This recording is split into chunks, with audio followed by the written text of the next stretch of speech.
미국이 원하는 시나리오를 스테이블 코인 확장을 통해서 이뤄낼 수 있음을 언급을 해줬고, 네 여러분 반갑습니다. 비트캐쳐입니다. 트럼프의 관세 쇼크가 계속해서 암호화폐와 크립토 시장을 갈팡질팡하게 만들고 있는 가운데 마지막 끝판왕인 시진핑과 트럼프의 대화가 24시간 내 통화를 언급했으나 이것은 성사가 안 됐습니다. 이것에 대한 실망감이 약간의 시장에 영향을 줬지만 아직 진짜 통화가 진행되지 않았고 협상은 진행되지 않았습니다. 그리고 트럼프는 매우 여유 있는 모습을 보여주면서 시진핑과 통화 서두르지 않아 적절한 때에 하겠다. 이 얘기는 뒤집어서 말하면 나 조급하지 않고 여유 있다. 이런 자신 있는 태도를 보여줬고, 분명히 지금 트럼프도 이 시간을 벌면서 하려는 거 뭡니까? 중국과 원만하게 이 관세에 대한 부분을 협상해서 멕시코와 캐나다가 그랬던 것처럼 좋은 방향으로 풀어나갈 묘수를 분명히 생각하고 있을 겁니다. 왜냐하면 트럼프는 여우 같은 최고의 협상가이자 기업가이기 때문에 분명 현명한 선택을 할 것이라고 생각합니다. 그래서 오늘의 이슈 중에 더 중요한 것은 관세보다도 바로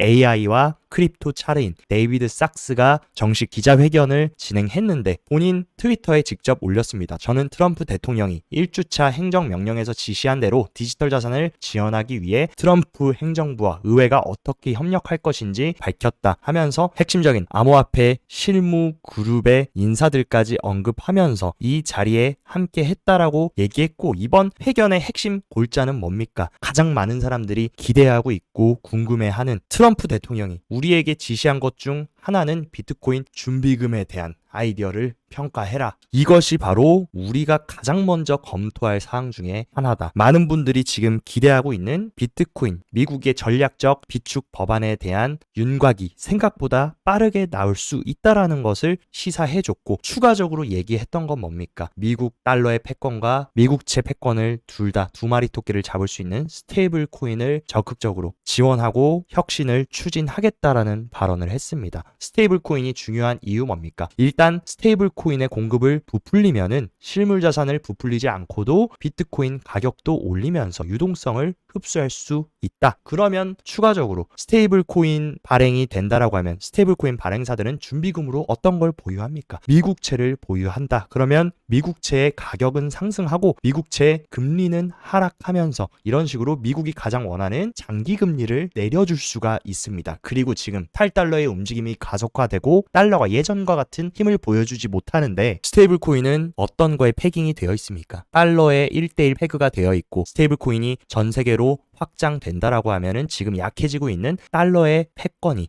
디지털 달러화 돼가지고 전 세계로 확장될 수 있는, 모든 미국이 원하는 시나리오를 스테이블 코인 확장을 통해서 이뤄낼 수 있음을 데이비드 sak스도 정확하게 알고 있기 때문에 언급을 해줬고, 스테이블 코인이 전 세계에서 상용화가 되고 확장되면 어떻게 되겠습니까? 스테이블 코인의 가장 큰 쓰임새는 코인을 매수할 때 현금처럼 쓰는 디지털 달러입니다. 그렇다고 하면 암호화폐 시장도 당연히 중장기적으로 성장할 수밖에 없는 판을 미국 정부와 AI 크립토 차르가 지금 구상을 하고 있다라는 결론이 나온다. 그러면서 추가적으로 덧붙인 말은 SEC를 강력하게 비판하면서 불분명한 규제로 가상자산 사업 밀어붙였다. 이런 거 이제 우리는 싹을 끊고 친화적인 흐름으로 가겠다라고 적극적으로 암호화폐 시장을 육성시키고 성장시키려는 크립토 차르의 의중을 우리가 확인할 수 있었습니다. 그리고 곧바로 미국 상원은 친암호화폐 스테이블코인 법안을 추진하면서 미국을 세계 암호화폐 중심지로 만들겠다. 또한 트럼프 대통령의 비전을 실현하는 데 초점을 맞춘 빌 해거티의 스테이블코인 규제안이 지금 발의가 됐습니다. 그래서 법안명은 미국 스테이블코인 혁신 가이드라인법이며 스테이블코인 지급준비금 요건, 발행사 감사 요건 등 다양한 규제를 담고 있다. 얼마나 미국이 지금 스테이블코인에 진심인지 우리가 눈치챌 수 있는 대목이라고 생각하고, 미국 상원 은행위원장인 팀 스콧 또한 3개월 내에 2개의 주요한 암호화폐 법안이 상원을 통과할 것으로 예상된다. 근데 그 중에서도 방금 말씀드렸던 빌 해거티가 발의한 스테이블코인 법안이 가장 먼저 통과될 가능성이 높다. 이 법안이 만약에 미국에서 정식 승인된다, 전 세계에서 디지털 달러처럼 스테이블 코인을 활용하게 될 것이고, 그 어마어마한 수요는 당연히 암호화폐 시장으로 들어오게 될 것이라는 큰 그림을 보셔야 됩니다. 그리고 아크 인베스트먼트가 발행한 2025년의 빅 아이디어 중에도 여기에도 스테이블 코인이 포함됐으며, 지난 2024년까지 스테이블 코인이 어떻게 얼마나 빠르게 성장했는지를 차트로 보여주면서 이만큼 스테이블 코인이 전 세계로 확장하고 있고 중요한 역할을 차지하고 있다라는 한다는 것을 다시 한번 제기해 줬습니다. 그리고 스카이브리지 캐피털의 창업자인 앤서니 스카라무치 같은 경우도 미국 11월까지 친암호화폐 규제 마련될 거다. 늦어도 올해 안까지는 비트코인 준비금 법안부터 스테이블 코인 등등 여러 가지 친화적인 규제법이 형성될 거라는 것을 힌트를 던져준 상황입니다. 이에 따라서 어떤 분들은 너무나 뻔한 얘기였다. 이미 우리가 다 알고 있는 얘기를 크립토 차르인 데이비드 sak스가 회견에서 했다라고 하면서 실망하시는 분들도 있었지만 브래드 갈링하우스는 어떻게 해석을 했냐? 오늘 기자회견에 대한 비판은 나무만 보고 숲을 보지 못하는 거다. 여기에 포함된 사람들 어떤 사람들입니까? 상원 은행위원장, 하원 금융위원장, 상원 농무위원장, 하원 농무위원장 모두 암호화폐 투명성을 위한 법안 통과를 위해 크립토 차르 부대에 합류한 것은 100% 어마어마한 사건이고 지금까지는 역사적으로 볼 수 없었던 전례 없는 일이라고 평가를 했습니다. 저도 동의하는 부분이고 표면적으로는 담담하게 얘기했지만 그 안에 본질을 까보면 중요한 중추적인 계획을 세우고 있음을 이번 데이비드 sak스 크립토 차르의 회견에서 저는 눈치챌 수 있었다고 생각합니다.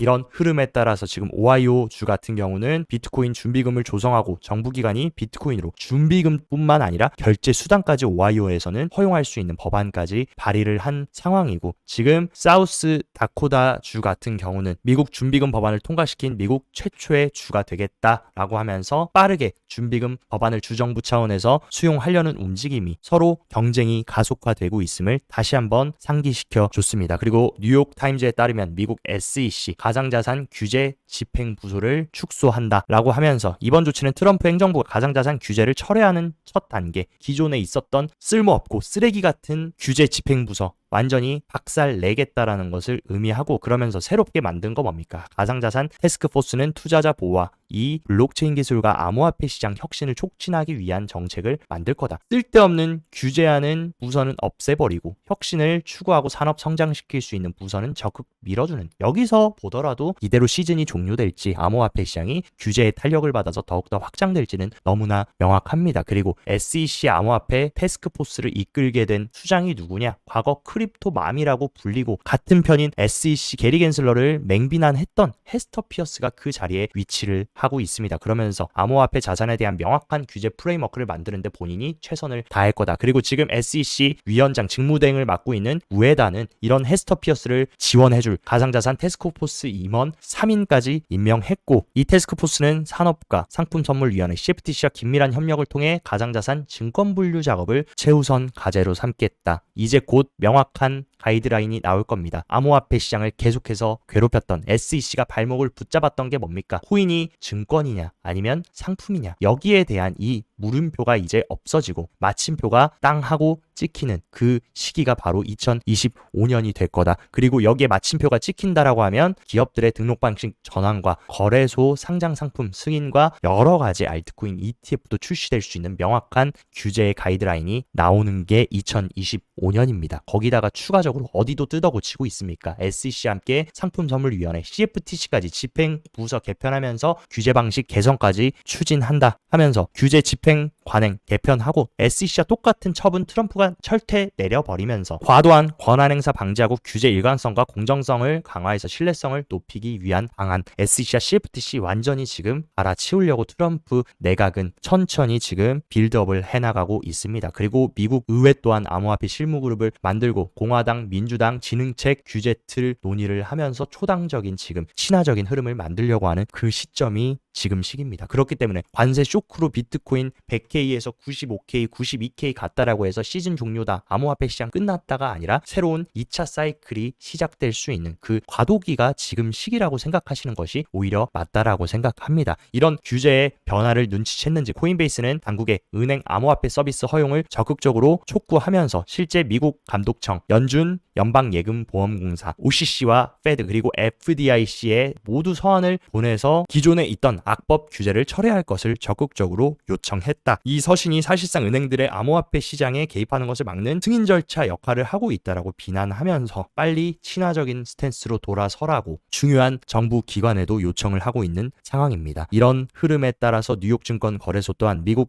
SEC의 비트코인 ETF 옵션 확대를 제한하면서 규칙 수정까지 제안을 했습니다. 이번 제안에는 그레이스케일의 비트코인 미니 트러스트와 비트와이즈의 비트코인 ETF 옵션 포지션 한도 증가가 포함되어 있다 하면서 ETF들에게 플렉스 옵션까지 허용하는 방안을 제안했다. 왜냐하면 ETF 옵션에 대한 기관들의 수요가 넘쳐나는데 지금은 한도가 정해져 있다. 이것을 풀어달라고 얘기하는 겁니다. 이것이 풀어지면 어떻게 되냐? 더 많은 기관들이 옵션 시장으로도 들어오고 암호화폐 시장의 파생 상품들이 더욱더 커질 수 있고 큰 수요가 들어올 수 있는 그런 통로가 생기는 것. 그리고 저는 2월에 우리가 놓치고 가는 것 중에 가장 큰 거는 바로 FTX의 채권자 상환이 시작된다라는 이 부분입니다. 본격적으로 2월 18일부터 채권 상환이 시작될 것이라고 최종적으로 발표가 된 상황이고 이 상환이 어떻게 됩니까? 과거 마운트국스처럼 현물 상환으로 하는 게 아니라 모든 FTX 사용자가 완전한 청구를 제출했을 때 FTX는 160억 달러, 23조 원 이상을 달러 혹은 스테이블 코인으로 지급하겠다라고 얘기를 했습니다. 그리고 5만 달러 미만의 청구를 한 사용자는 인정된 청구 금액의 100%를 받을 수 있고 여기다가 추가적으로 2022년 11월 이후 연 9%의 이자까지 포함해서 스테이블 코인을 지급한다라고 한다면 암호화폐 시장의 얼리 어댑터들이었던 FTX 채권자들이 스테이블 코인을 막대하게 보유하게 된다. 다시 시장으로 들어올 수 있고 이는 엄청난 유동성으로 발현될 수 있다라는 이 핵심적인 부분도 잊지 마시기 바랍니다. 그리고 암호화폐 시장의 가장 큰 수요단인 비트코인 현물 ETF 같은 경우도 관세 리스크로 해서 큰 유출이 있었지만 그 다음날 더 큰 유입세 3억 달러 이상의 유입이 들어오면서 다시금 ETF 수요도 살아나는 움직임을 보여주고 있고 항상 늘 말씀드렸던 거는 오늘 유입됐냐 유출됐냐가 중요한 게 아니라 계속해서 ETF가 쌓여가고 있는지 누적 물량이 어떻게 되는지를 보셔야 되는데 누적 물량은 계속해서 신고점을 갱신하면서 기관들은 개미들과 다르게 계속해서 주머니에 ETF를 쌓고 있다라는 이 팩트를 보셔야 됩니다. 그리고 마이크로 스트래티지와 함께 비트코인에 매우 진심이며 돈만 생기면 매집하는 샘러 사이언티픽 같은 경우도 871개의 비트코인을 지금 이 혼란스러운 시기에 매집하면서 적극적으로 조금이라도 비트코인이 쌓일 때 더 많이 모으려는 기업들의 움직임도 우리가 확인을 할 수 있는 상황입니다.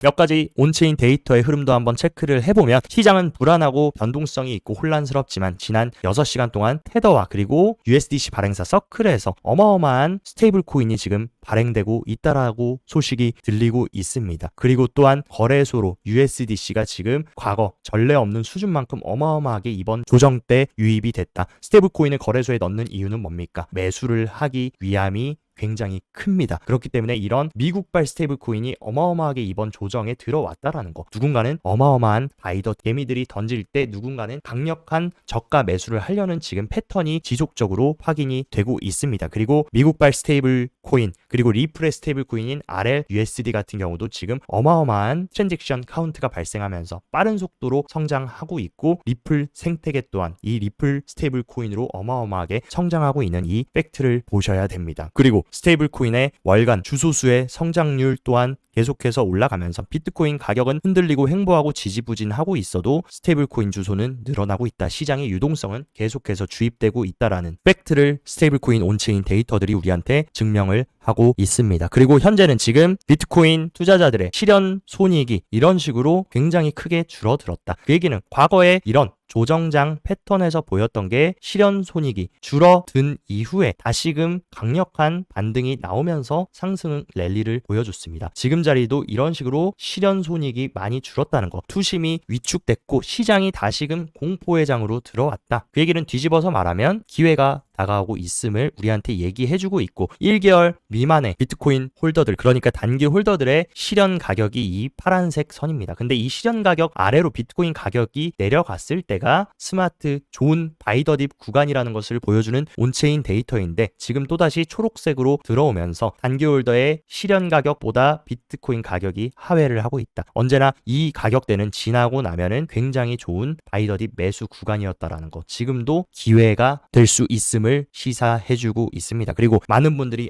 캐처님 이제 진짜 시즌 종료인 것 같습니다. 이제는 가짜 조정이 아니라 진짜 하락장 폭락으로 가는 조정인 것 같습니다. 이런 얘기를 하시는 분들이 또다시 많아지고 있습니다. 근데 가장 정확한 데이터는 뭐냐? 장기 홀더들의 비율이 보통 상승장 꼭대기에서는 이런 식으로 큰 폭으로 조정이 되면서 사이클이 종료된다. 근데 과거에 장기 홀더들의 비율이 줄어든 것과 비교했을 때 지금은 사이클 탑이라고 보기에는 장기 홀더들이 아직도 너무 많이 시장에 참여하고 있고, 반대로 더욱더 직관적인 데이터, 언제나 사이클 탑 구간에는 단기 홀더들이 적극적으로 시장에 뛰어들면서 너도 나도 뒤늦게 코인으로 돈 벌었다는 얘기를 들고 바리바리 싸들고 꼭대기에 들어옵니다. 그런 패턴들과 비교했을 때도 아직 단기 홀더들이 물론 많이 생성된 것은 맞지만 과거 사이클 최고점 패턴 비율과는 아직도 터무니없이 부족한 상황이다. 아직도 갈 길이 남아있다라는 게 장기 홀더 비율과 단기 홀더 비율 모두가 정답을 얘기해주고 있습니다. 그리고 반감기 사이클 가장 빨리 끝났던 게 2012년 사이클, 그리고 2016년 사이클, 그리고 2021년 사이클 모두 지금 다음 사이클로 갈수록 사이클 탑 구간이 길어졌다. 그렇다라고 하면 이번 사이클 또한 지난 사이클보다 더 길게 강세장이 연출될 수 있다라는 것으로 우리가 해석할 수 있고, 현재 지금 딱 절반 왔다라고 보입니다. 지금 제가 봤을 때 우리는 사이클의 대략 55%에서 65% 그 구간에 와 있고, 우리가 나머지 100%까지 가려면 충분히 아직 시간은 남아 있다라고 생각합니다. 하지만 지금 시장을 들여다보면 언제나 조정 때 나오는 똑같은